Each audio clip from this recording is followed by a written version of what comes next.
Hey guys, welcome to Maxcellent build orders, where I go in very detail in specific build orders. Today I will cover a very, let's say, cheesy build order for Sisters of Battle. Some may call it also a little cheating, but so be aware if you use it in multiplayer.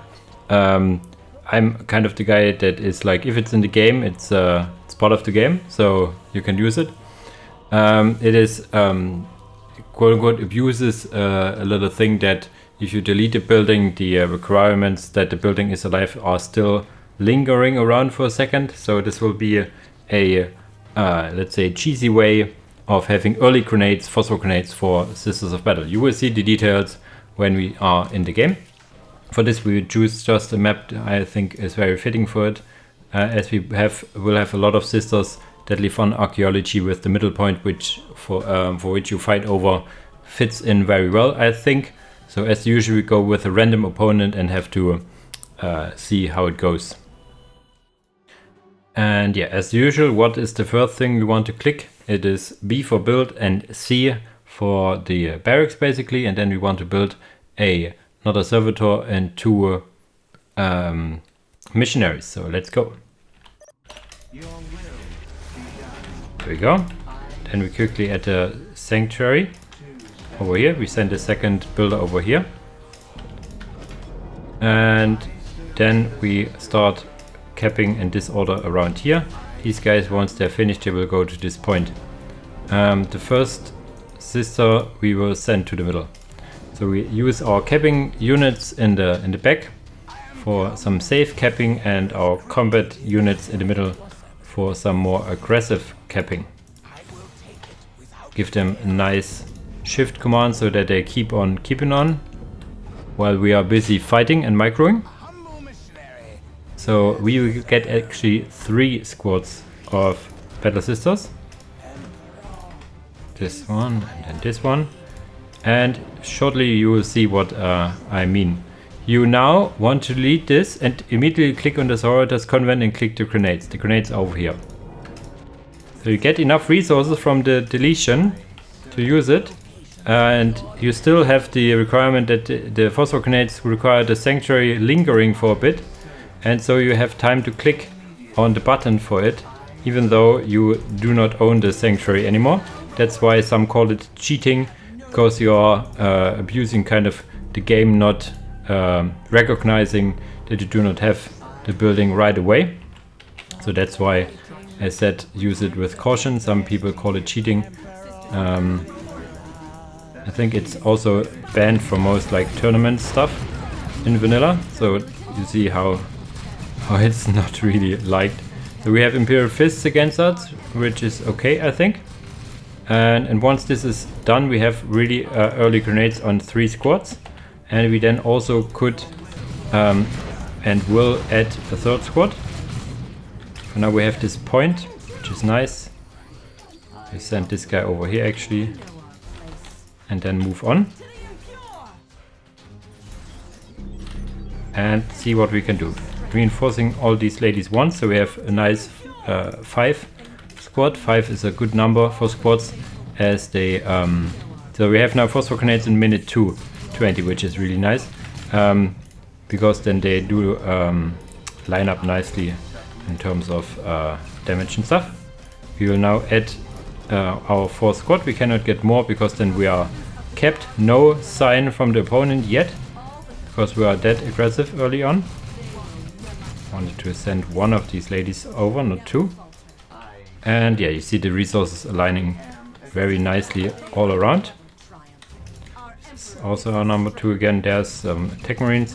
Do not want to cap this for now. We want to move on. You can actually move over here then. And we want to fire these guys capturing. So we are really aggressive, not even having used our first phosphor grenade over here. We use it now on these guys. And we want to get a generator soon-ish, as soon as we are having our points kept. 1 or 2 actually. 2, we need 2, to be honest. Now move to the southern side. And this guy is moving, capturing these as well. So we are that aggressive that the AI is not even able to fight back. Jesus. So we want 2 generators, then we can get tier 2. So yeah, the AI is absolutely smashed here. You see they cannot do anything. Yeah, basically we won already. Not even using the grenades, but if we would have had, let's say, some Imperial Guard kind of faction against us, the grenades would have doing absolutely wonders. Speaking of opponents, there they are again. Get a grenade for your face. And yeah, reinforcing them a bit as we have the resources for it. And once the 2 generators are done, we can get tier 2 very shortly afterwards. Okay, now there's some defense coming. Another grenade. There's even now the captain kind of guy. We'll reinforce them even more. These guys are burning for now. So you see the resources align very nice to tier 2, and then we can actually reinforce them to the max because we can. And you stay here. Once you're done, you go over here. Decap this and then park ourselves over here. And yeah, now we can get our economy going and stuff. Yeah, stop reinforcing for now. And get 1 worker on this side to help to build up the enemy side, because why not? And then we want to add the Prismantine Sanctuary at some point actually, because we need it in tier 2 for some upgrades and stuff. They do not have grenades ready. They do have. He's still alive and well. You get a sanctuary now again. Sounds, it maybe looks like a waste, but it's very much in favor to get early grenades out. They are so strong. And another grenade for your troubles. You see the damage. And yeah, if you have earlier resistance, you can make very good use of it. Another grenade for your troubles. Okay, you are actually done. You can go over here. Once you're done, you go over here. You're getting another generator afterwards. We now can add the veterans, and once this is done, we get these grenades quickly. There you go. Okay, we have a turret here against us. That is a little bit not so nice. We have so many grenades. We can also throw a grenade at the commander, which is normally not very helpful.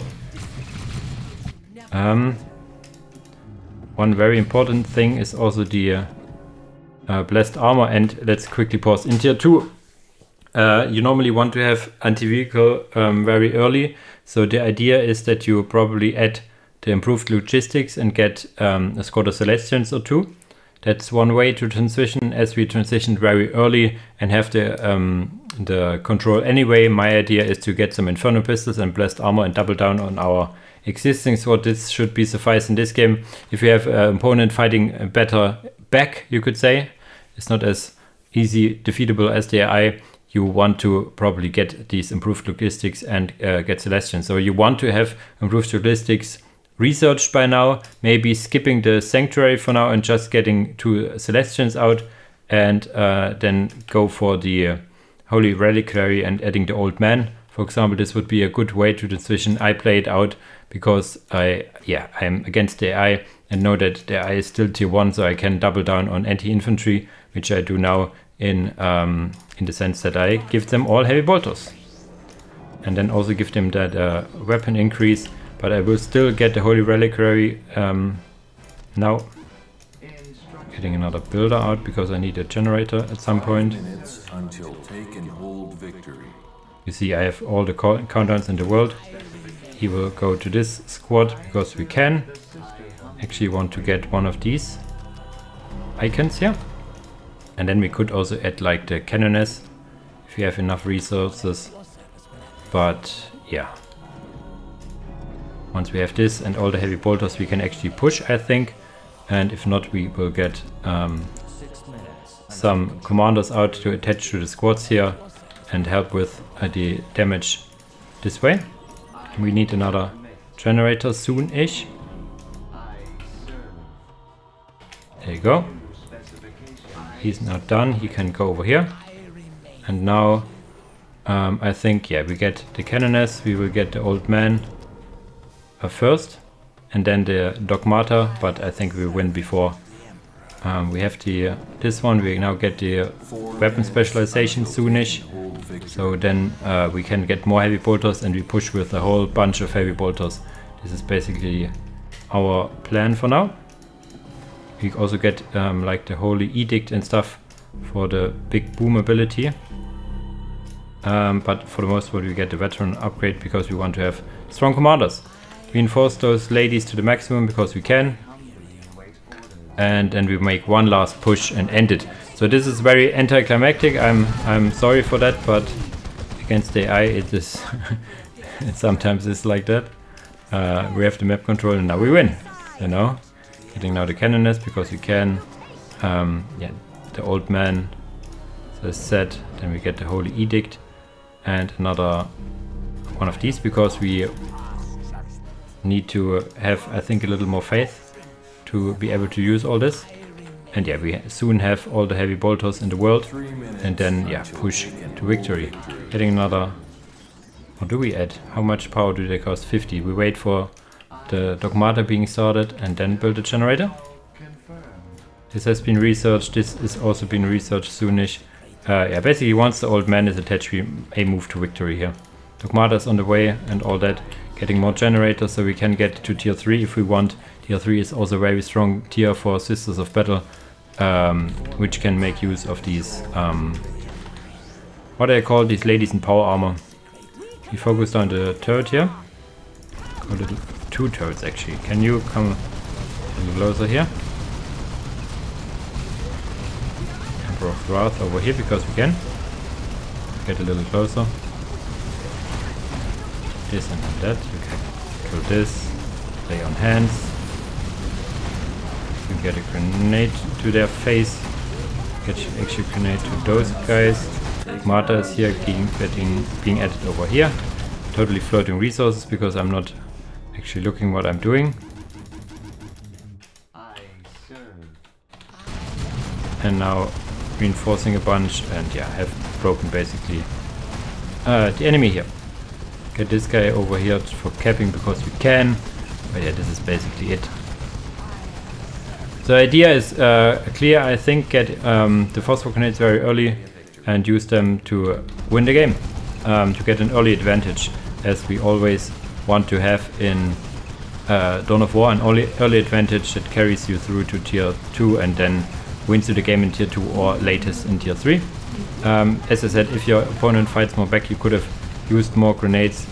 If you have 4 squads with grenades, the grenades basically never end and can give you quite a advantage.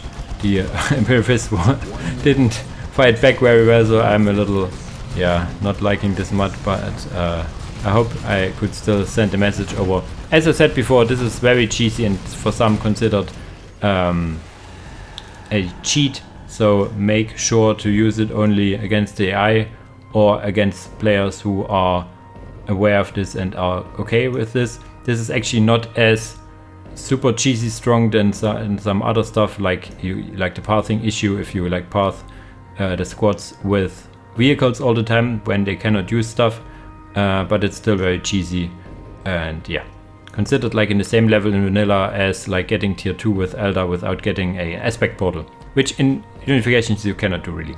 Okay, with this little cheesy build order this time out of the way, I would say as usual guys, thanks for watching and see you in the next video. Bye bye!